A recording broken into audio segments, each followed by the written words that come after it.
Hey everyone! This year I imagine that most of you have been suffering the same issues that I've been suffering, which is most of my pre-orders are getting delayed. And because of that, I'm going to take some time to show you 6 figures that I picked up while waiting for my pre-orders to arrive. And to start things off, I'm going to open up my most anticipated figure first. I did put this in my pre-order video despite not pre-ordering it, mainly because I missed the pre-order window. But lucky for me, someone must have cancelled their order on AmiAmi, which allowed me to pick it up. This is the Rimaru Tempest Ultimate version by Alpha Satellite and Eastream. This is by far the best that time I got reincarnated as a slime figure that's released at the moment, at least in my opinion. This is a series that I'm in love with since I'm an isekai nerd. After all, I do have the manga, the light novels, and now I'm happy to have the figure. So what makes this figure so good?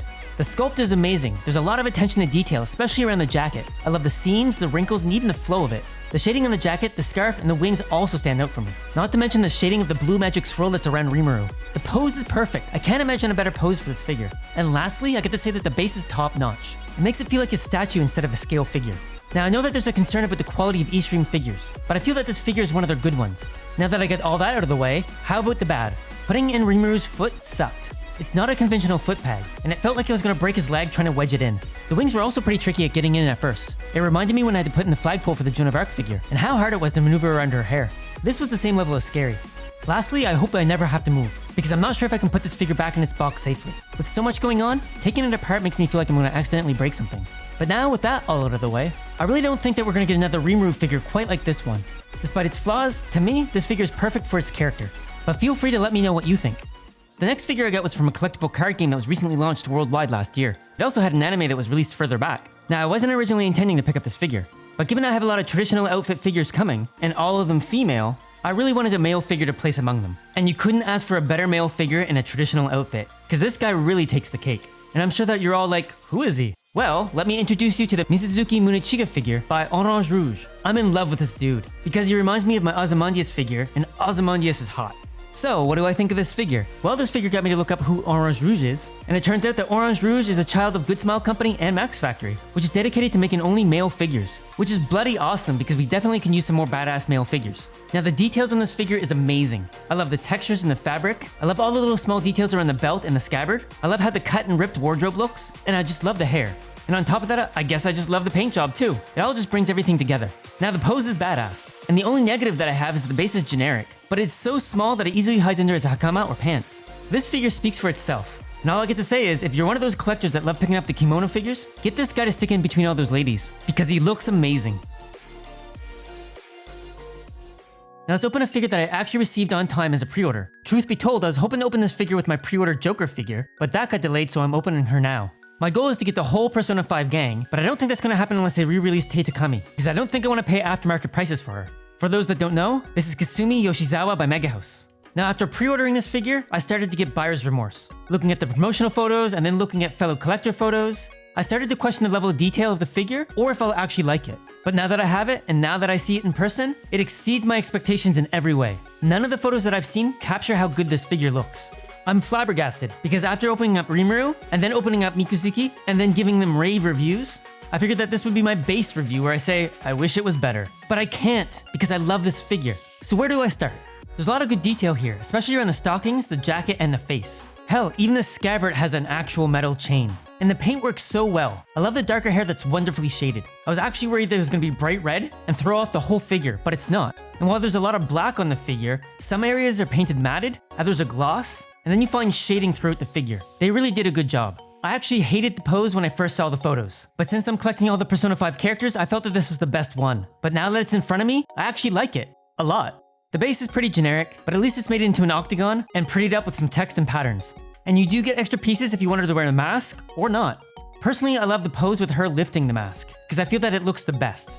Negatives. The only one that stands out for me is the glossy red glove that seems a bit off to me. And her right hand fingers could have been done a bit better. But this figure is a complete surprise to me. I really like it, as in really, really like it. Our next figure that I picked up is all because of the Angela Balzac figure that I picked up in a previous haul. Both characters were actually designed by Masasuke Saito, and it's said that Angela was the inspiration for the character of my next figure. Now, Xenoblade Chronicles 2 was a game that I sunk hundreds of hours into, and while I don't have the Pyra figure yet, I'm glad that I got my hands on this figure. This is the Mithra, or Hikari 1/7 scale figure, which was made by Good Smile Company. Now, I knew this figure was going to be good, and I'm ecstatic to have it. There's a lot of detail in her outfit that makes the sculpt so good, and the paint is spot on. I actually love the use of transparent plastic to represent gems or energy here, but what really sold me on the paint is the gloves. white glove, black palm, and cleanly done. I don't know why this excites me, but it does. The pose is awesome, especially if you have the pirate figure next to her. I, on the other hand, will be posing her next to Angela, since they're kinda like relatives. The base is whatever. It's not great, but it's no generic black circle. It works well with the pirate figure. Now the two negatives that I have about this figure is getting the bloody sword in their hand. It wasn't that easy, and after putting so much pressure, I felt like I was gonna break her arm off by putting the sword in. But then it just pops right in as if I'm a noob that's never touched figures before. And the second negative is her hair. The sculpt is awesome, but the paint is really glossy. It feels kinda off. Her skin is matted like most figures. Her outfit is glossy, which makes sense for the texture of the outfit. So when it comes to the hair, I imagine that the gloss would slightly match the skin and not the outfit. But this is just a personal preference. But other than that, this figure is pretty awesome, as expected. But I'm a bit biased since I love the character and the game. Hell, I even have the art books. That shows you how much of a fanboy I am. Now the question is, will I be picking up Pyra? Most likely, mainly because there's going to be multiple upcoming re-releases of her, and I imagine I'll be able to get my hands on her for a reasonable price. This next figure looks just like another figure that I picked up a while back. Wait, what? Yep, I unboxed this figure in a video that I released 2 months ago. However, this is the flare version of the figure, which was released 9 years after the original. Why did I pick this up? Well, the original figure had some issues with the paint, and there was some damage to the figure. But I love this figure so much, I decided to pick up the updated version of her. Now let's talk about the main differences. First, the paint. The original paint seemed a bit more faded, basically making the figure feel like it lacked contrast. The biggest standout to the paint changes is the shading, most noticeably in the sleeves, and the wrinkles of the hood and the dress, and the paint detail in the stars on the hood. Next, the pose is slightly different. The new version seems a bit more upright and doesn't turn her body back as much as the original. You can also notice a difference in the face. I feel that the eyes are a bit larger in the original, and her head is tilted slightly more down, giving it a different look.